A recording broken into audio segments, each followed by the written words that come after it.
നമ്മുടെ നഫ്സിനോട്, അതായത് ആത്മാവിനോട് നമുക്ക് ചില അവകാശങ്ങളും കടമകളുമുണ്ട്. അവ നിറവേറ്റാതെ യഥാർത്ഥ വിജയം നേടാനാവുകയില്ല.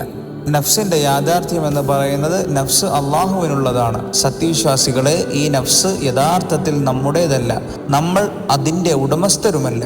ഒരു സത്യവിശ്വാസിയുടെ നഫ്സിനെ അള്ളാഹു വിലയ്ക്ക് വാങ്ങിയിരിക്കുന്നു. അള്ളാഹു തന്നെ പറയുന്നു, ഇന്നല്ലാഹ ഇശ്തറാ മിനൽ മുഅ്മിനീന അൻഫുസഹും വഅംവാലഹും ബിഅന്ന ലഹുമുൽ ജന്ന.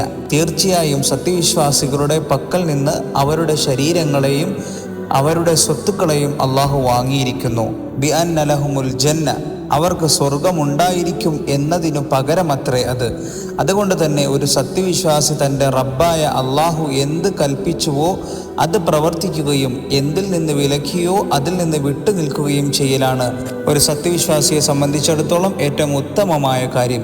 ഇനി നഫ്സും റൂഹും, ഒരാൾ ജീവിച്ചിരിക്കുമ്പോൾ അവൻ്റെ ശരീരത്തിലുള്ളതിനെയാണ് നഫ്സ് എന്ന് പറയുന്നത്. എന്നാൽ ഒരാൾ മരണപ്പെട്ടു കഴിഞ്ഞാൽ അതിന് റൂഹ് എന്ന് വിളിക്കുന്നു. ഇബ്നു ഖയ്യിം റഹ്മത്തുള്ളാഹി അലൈഹി തൻ്റെ കിതാബ് റൂഹ് എന്ന ഗ്രന്ഥത്തിൽ ഈ വിഷയം വളരെ വിശദമായി പറയുന്നുണ്ട്. ഇനി വിജയത്തിൻ്റെയും പരാജയത്തിൻ്റെയും അടിസ്ഥാനത്തെക്കുറിച്ച് അള്ളാഹു തന്നെ പറയുന്നു, വനഫ്സിൻ വമാ സവ്വാഹ ഫഅൽഹമഹ ഫുജൂറഹ വതഖ്വാഹ ഖദ് അഫ്ലഹ മൻ സക്കാഹ വഖദ് ഖാബ മൻ ദസ്സാഹ. മനുഷ്യാത്മാവിനെയും, അതായത് നഫ്സ് അതിനെ സംവിധാനിച്ച രീതിയെയും തന്നെയാണ് സത്യം. എന്നിട്ട് അതിനെ അതിൻ്റെ ദുഷ്ടതയും അതിൻ്റെ സൂക്ഷ്മതയും സംബന്ധിച്ച് അവൻ ബോധം നൽകുകയും ചെയ്തിരിക്കുന്നു.